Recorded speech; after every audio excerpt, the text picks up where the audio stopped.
What is up, watch friends? Welcome to another episode of Talking Timepieces with Tony. I'm Tony. Today's Friday. You know what that day is? It's Friday. It's a Q&A. So for those of you who don't know or you're new subscribers, the Q&A is every Friday. All you got to do is if you want your question featured, just ask it in the comments below and I will feature it on an upcoming Q&A. Pretty simple.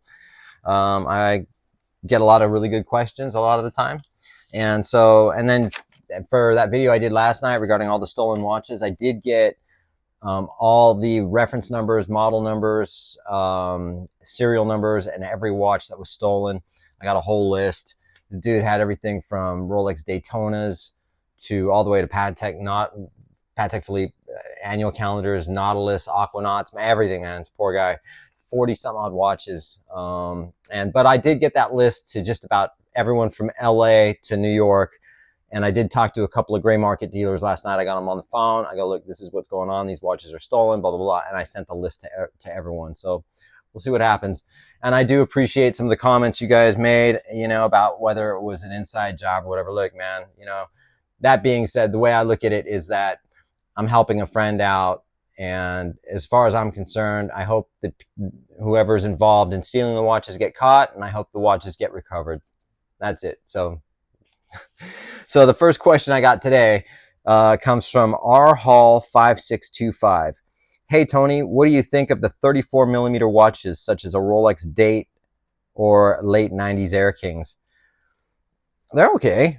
I mean, nothing to write home about as far as I'm concerned. I mean, if you dig them, that's all that matters. I mean, I wouldn't be putting my money on those, but if you like them, yeah, sure. 34 millimeters too small for me, and it's just pretty much it, and I don't think aesthetically some of them are, my favorite. So, but sorry if I didn't, that's about all I got to say about that.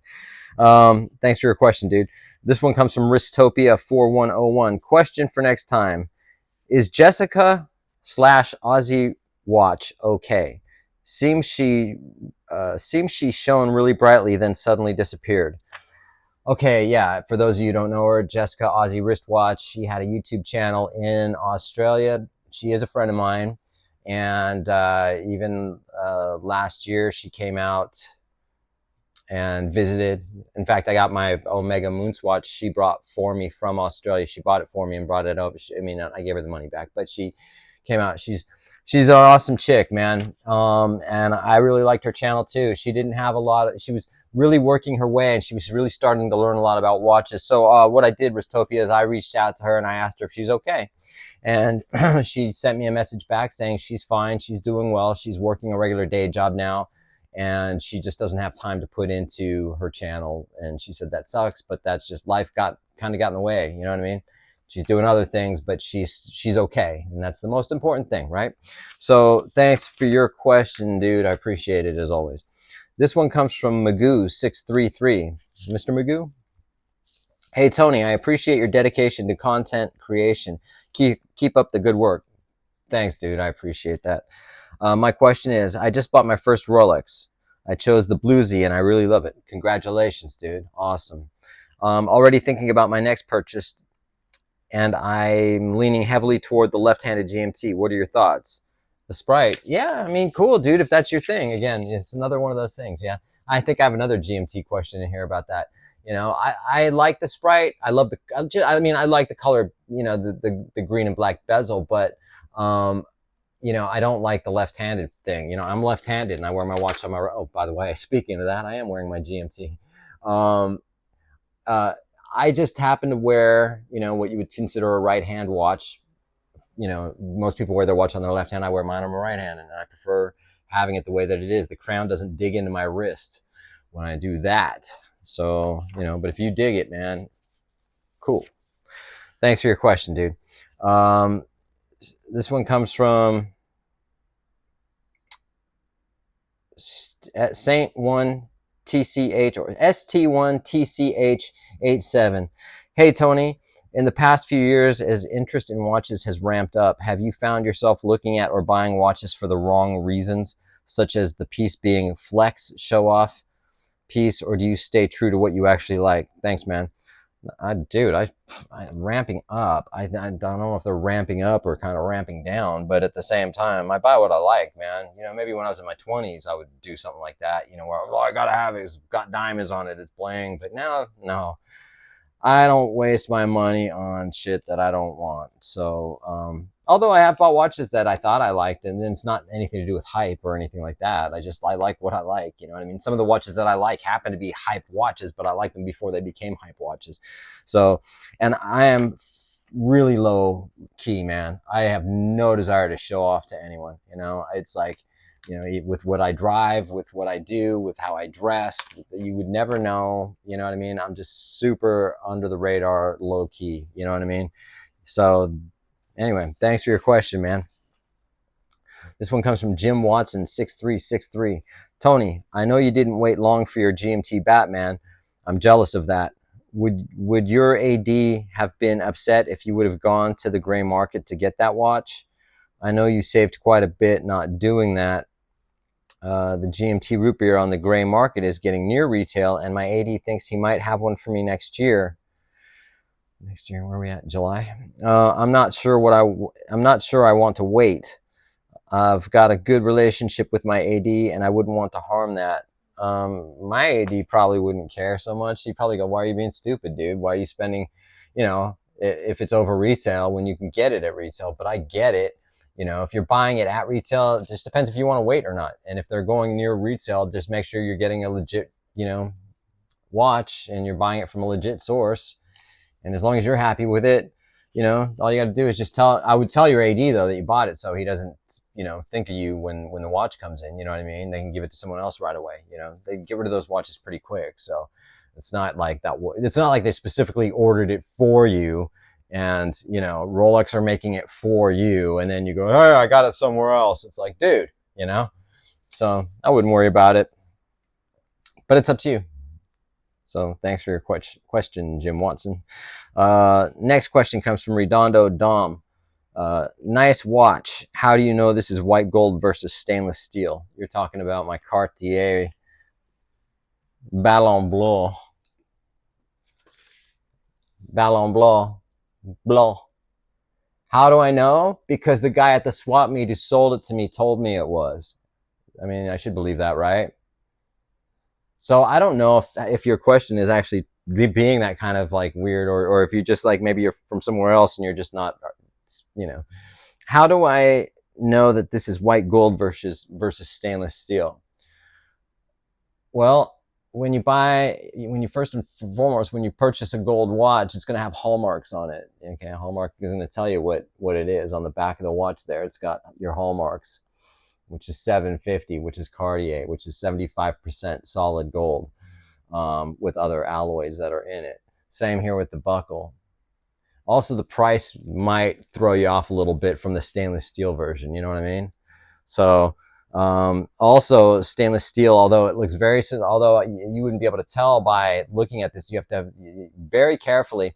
This is gray gold, which is essentially what white gold is in its full form, so to speak. Stainless steel is you know, if it's highly polished, then you can tell the difference. But a lot of times, what watch companies do is they rhodium plate the white gold to make it brighter, more like a platinum look or polished stainless steel look. But that's how you know, man. You gotta look out for them hallmarks, dude. The price too. Thanks for your question, Redondo Dom. Appreciate it. This one comes from RPG Kaiser, Kisser 81. Great video, Tony. Keep it up, man. Thanks, dude. Trying. So I just bought a Ubot Dark Moon Bronze, PVD bronze, just for fun. It has a cool dial. Thoughts? Cheers, bro. Cheers. If you bought it just for fun, then that's cool. You know, I mean, if you bought it and it was like, "Oh my god, I just bought my Grail watch," I'd maybe think seconds. You know, I had two U-boats. I sold one of them. It was actually the one I sold was called a flight deck, and it came in a big ass box with a porthole that you could see through that had the watch in it. It had a Valjoux 7750 movement, carbon fiber looking dial. It was pretty cool. I got rid of it. I still have an IFO left hook. I wouldn't sell that to my worst enemy. Well, maybe I would, but yeah, it's big. It's a big watch, man. But if you dig it, there's nothing wrong with them. It's the backstories that some of these companies come up with to make it sound like they've been, around since the 1800s, 1700s. Well, my great grandfather, I found a fucking napkin in the basement that said something, that said watch on it. And I knew he was starting a watch company. And then they use that as the history for the brand kind of thing. But, and I know Ubot have something similar to that. But either way, man, enjoy it. Just have fun with it. I don't have any beef with Ubot. Next one comes from Freddles. Freddles2. Hi, Tony. I'm on a wait list for a specific date just, and I've been offered other variations, but I want to hold out for the one configuration I want. Good for you. The AD is trying, but said it could be a while. I have the option to buy a Frédérique Constant perpetual calendar for a good used price. But if I do that and get offered the Rolex, I couldn't do both right now. I feel your pain, brother. I love the thought of an affordable perpetual calendar, but Rolex is super nice. Do I buy the Frédérique Constant and hope I wait a little longer, or do I wait it out for the Rolex and forget the Frédérique Constant? Shit, dude. Those are two completely different watches too. You know what I mean? It's like it's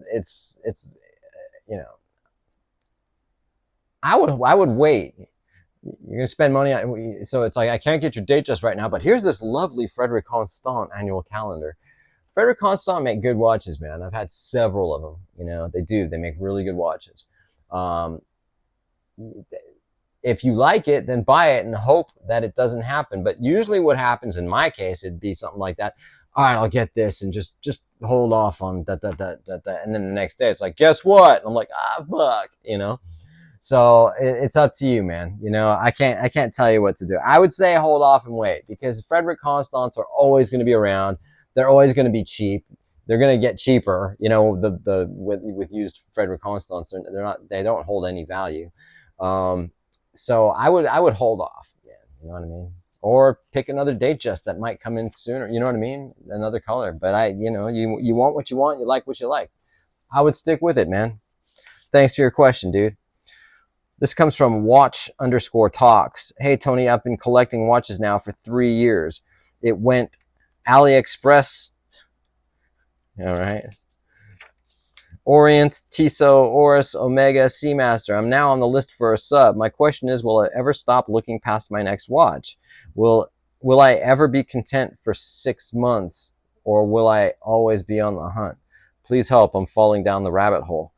Kind of sounds like you already fell down the rabbit hole, dude. It's a tough one. You got to know when to back off if you want to back off. But it's a tough thing. Once you do go down that rabbit hole, it's almost near impossible. Your Grail watch might be the Grail watch of the century, and then all of a sudden you get that watch, and then it's like, I had it, gonna get rid of it. Let me find something else, and then you find another Grail watch. Keeps going, dude. It keeps going. It's like a disease. I wish you the best of luck. Shady Optics. Hi, Tony. Love the vids. Thank you. I'm glad you like the vids. With steel bracelets like the ones on Rolex, for example, do you often find the clasp size too long as compared to like the Santos? I also have a 6.5-inch wrist and noticed with larger size clasps that they cover a good portion of my wrist, leaving little room for the actual bracelet. Thanks. Well, compared to the Santos, I mean, you've got basically it's a hidden clasp, isn't it? They just join together and you've got nothing but bracelet. The whole thing is bracelet. You got on a Rolex and you've got a lot of clasp there, right?